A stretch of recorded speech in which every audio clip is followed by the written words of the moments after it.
The possibility of North Korea attacking the United States is a topic often discussed within the context of military strategy, geopolitical tensions, and the global security environment. While a direct military conflict between North Korea and the United States is highly unlikely due to the extreme consequences it would have for all parties involved, there are certain factors that might make such an attack technically feasible. Let's break this down into several key elements. North Korea's military capabilities. First, let's talk about their nuclear weapons program. North Korea has developed a nuclear weapons program that is capable of producing and testing nuclear warheads. Since 2006, the country has conducted a series of nuclear tests, with the most powerful test occurring in 2017, which was estimated to be a thermonuclear bomb, also known as a hydrogen bomb. North Korea's nuclear ambitions have resulted in it becoming a de facto nuclear power, with a significant arsenal of nuclear warheads, albeit not as large or advanced as those of the United States or other major nuclear powers. Next, we have ballistic missile technology. North Korea has made significant advancements in its ballistic missile technology, including the development of intercontinental ballistic missiles, or ICBMs, that are capable of reaching the U.S. mainland.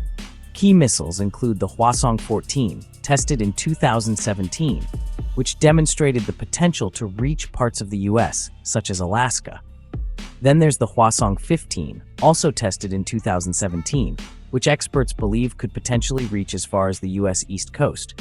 And finally, the Hwasong-17, the largest ICBM ever tested by North Korea, which has the range to strike anywhere in the continental U.S.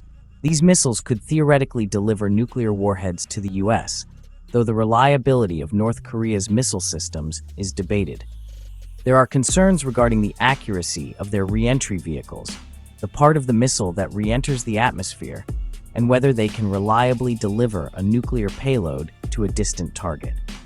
Lastly, let's not forget cyber warfare and other threats. North Korea has also developed a reputation for using cyber warfare as a tool for aggression.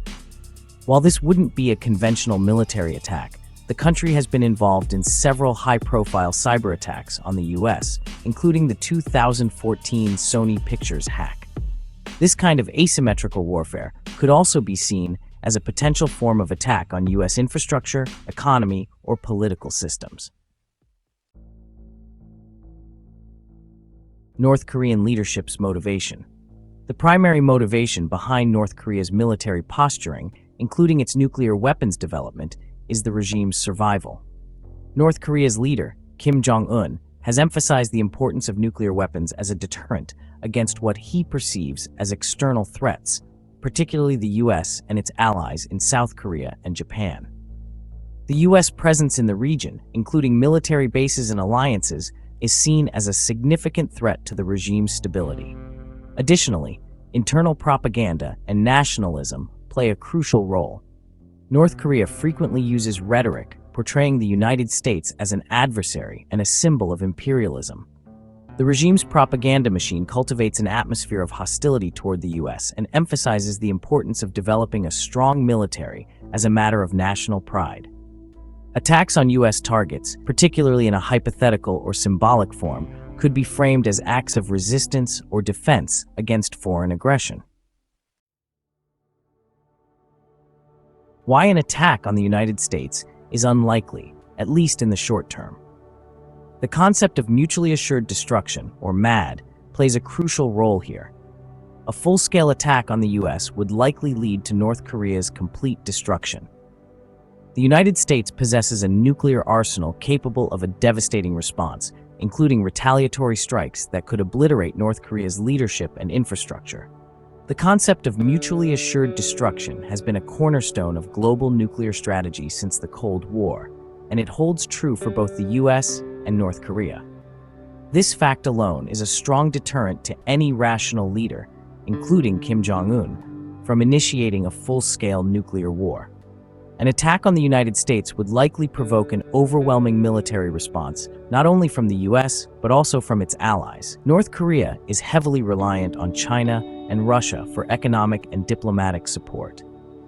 While these countries may not intervene on behalf of North Korea in the event of a direct attack on the US, they would likely try to avoid escalation to global war. Both countries have an interest in maintaining regional stability, even if they are willing to tolerate North Korea's nuclear ambitions to a certain extent. The North Korean regime is highly concerned with maintaining internal control. The economy is fragile, and the population lives under strict surveillance. A large-scale conflict could lead to massive internal instability, with possible uprisings or defections. This would be disastrous for Kim Jong-un and his government, making the prospect of war with the US even less appealing. While a direct attack on the US by North Korea remains unlikely due to the catastrophic consequences, there are several more likely scenarios where North Korea could inflict harm on the US or its interests indirectly. North Korea has demonstrated a sophisticated capability in cyber warfare, and the US is a frequent target. A cyber attack on critical US infrastructure, such as power grids, financial systems, or government agencies, could be devastating and could cause considerable disruption without the need for conventional military action. North Korea could potentially engage in proxy warfare against the US through its allies, such as Iran, or through proxy groups in places like Syria. While this wouldn't directly involve the US, it could strain US resources and provoke regional instability. North Korea could sell or share its nuclear technology with other rogue states or non-state actors. While not a direct attack, the spread of nuclear materials or technology could result in a heightened global security threat, indirectly involving the US in global counter-proliferation efforts.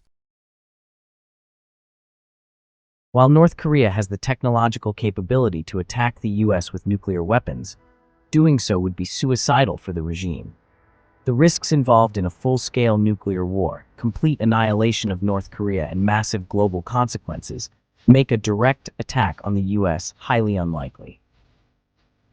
However, the possibility of smaller, asymmetric actions, such as cyber attacks, nuclear proliferation, or provocations against US allies remains a persistent concern.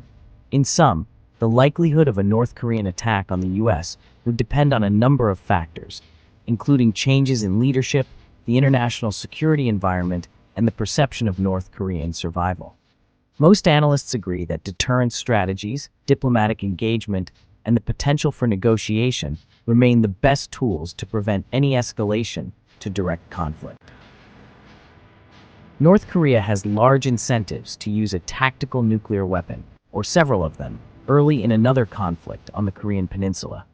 Deciding how to respond to this is probably the most important contemporary debate inside the US-South Korea alliance.